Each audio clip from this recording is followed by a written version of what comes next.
we're just going to talk a little bit about the site plan now and things to be thinking about as you're siting it, thinking about where the best place is to locate your compost system.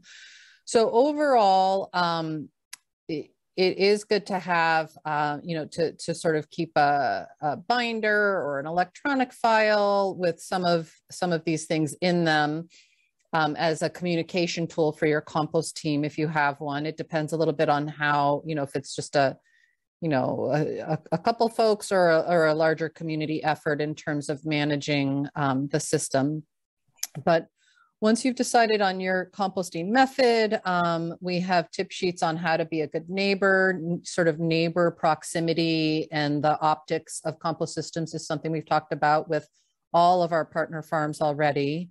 It's good to, in your site plan, to also think about safety and fire emergency plans. Some of you may have security or vandalism concerns, although hopefully not too many, but that is something that does come up for composters, and just making sure that you know who has access or is accessing them. Monitoring and record keeping is something we've already talked about as part of the farm assessments, and something that is definitely crucial and is really a learning tool as you get to know your system that you've chosen and you're refining your recipe. What a lot of folks find is as they start composting, it takes a little bit of play, and there's that real sort of art and science to, the variability of some of your feedstocks that you're using. And if you keep good records, one of the things that lets you do is when you finally hit that sweet spot and things are cooking and heating up, you know what you did, and you can start to replicate that. And the faster you're getting those temperatures, the quicker the decomposition rates. And then that also impacts the sort of the volume of material you can move through your system. So these are all learning tools that you can iterate from. Understanding and having provisions for controlling odors is always important. That's part of being a good neighbor. That's also part of being a good composter, to understand that really when community members or really anyone raises concerns about attracting animals or wildlife, it's the odors that are there. And I can tell you that I've been composting in bear country in the foothills of the Green Mountains for years now and have never had bear problems. In fact, we see indications that bear go right past our compost and down and get into my neighbor's mixed waste trash totes that they put out, because that smells lovely and to the animals. And so you can, and we will be helping you understand how to control odors effectively, so everybody is happier and you're not creating potential animal nuisance issues. And then the other thing that we've talked about a little bit is contingency plans, and just understanding that life happens, things come up. And when you start taking on managing organic materials, you may have materials at any different different stages of decomposition. So if something comes up, understanding, especially with a community-based plan, how, like, making sure you have that communication channel open and you know how to tell your folks, whatever has happened, and please don't bring your food scraps on Friday. No one will be there to take them and to incorporate them into a system. So things like that, just so you really can be as responsible of a food scraps manager as possible. In terms of siting, you want to be thinking about year-round accessibility, because feedstocks, food scraps, we keep eating and we keep producing scraps that need to be managed. So having either year-round accessibility or a plan in place for what to tell your community members to do during a period of time where you may have limited access. Making sure there's sufficient space for the compost system that you choose. And that also is one of those deciding factors that we'll be working with you all on in terms of understanding which system is best for your site. Access to water is very helpful. Thinking about shrubbery or fencing to cover or block, that can be helpful. for insulating in the winter, it can also be helpful to block view from a neighbor, say, who may not be so interested in seeing the ins and outs of your compost system. And we do have a site inspection form, which is really just a fancy word for a tool that helps us walk through. And as we're looking at your site, that will be part of the first site visit when we schedule those, that will help us just make sure that we're remembering to ask all the right questions and to keep all of this in front and center in our minds as we're talking about where the best place for your system is. And there's more that we've covered in terms of like setbacks and distance from waterways and all of that, but this is just an overview. We'll be going into detail on a lot of that. Yeah, Stephanie, go ahead. Yeah, I was just going to mention, because you talked about contingency plans and communication and whatnot. And if you find out that it's not for you, I was going to suggest having a unwind plan. Yes. How do you unwind from this? Yeah.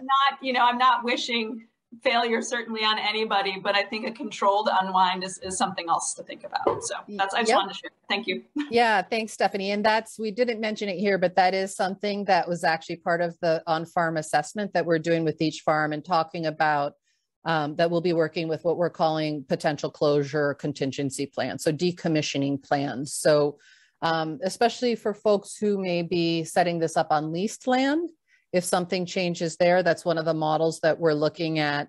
Then not only do you have all of this different organic material at potentially different stages of decomposition, but then you also may have some physical infrastructure that you need to be thinking about too. So very good point, and something we'll be helping everybody keep in mind.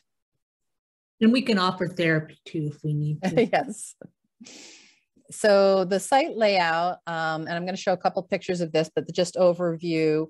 And we saw this a little bit with Chuck Worcester's farm, Sunrise Farm. So you need to be thinking about, when you're also thinking about where to put your site, and these may be two different sites, but you need a place to receive the material. So you need a place where your CSA members are going to be dropping it off. It might just be in a tote that's right where they're picking up their veggies that you then take yourself to your composting system. If you're collecting from a farmer's market, you would have a tote there. So some way of either drop off or food scrap collection. And then also remember that you need to have a place where you're going to be storing your carbon. So you want to have a stockpile of carbon on hand, so you know that you have enough to balance the food scraps, those higher nitrogen materials that Kat was talking about. And then as well, basically if things are getting out of hand or smelly or you need to leave, being able to do a really good cap of that carbon material and having that on hand is like the way to sort of be like, time out, I need to reset my compost plan. And your mixing area and your carbon storage should be by your compost area as close as possible. Yeah, so the mixing, yeah, exactly. So that would be better, although you may have a smaller carbon storage to sort of sprinkle in on top of the food scraps as you're receiving them. Then you have your active composting area, which is the basic part of your system. And then you need to think about the curing, which may or may not be part of that system, depending on the system you choose. And then of course, you're going to have your finished compost and there may be need to store that, the timing of it may be such that you'll store it for a little while before it's the right time to put it on your fields or to use it. And so here's just one, we like to show different little diagrams and ideas to help you start visualizing. So here's one idea of like sort of going with the flow. So raw materials and unstable materials sort of come in. You have the receiving areas here, you're actively composting systems here, curing and storage. You want to think about the slope of your site, if there is any, if there is excess water, which way is it going to run? Make sure that you have the appropriate swales or berms or filter strips in place. And we'll be working with all of you once we get out to your sites, which will hopefully be soon, to be thinking about how to, how is it the most efficient way? You don't want to be stepping over your cure pile as you're trying to add material to your active compost pile. And here's and on that slide, Natasha. Yeah.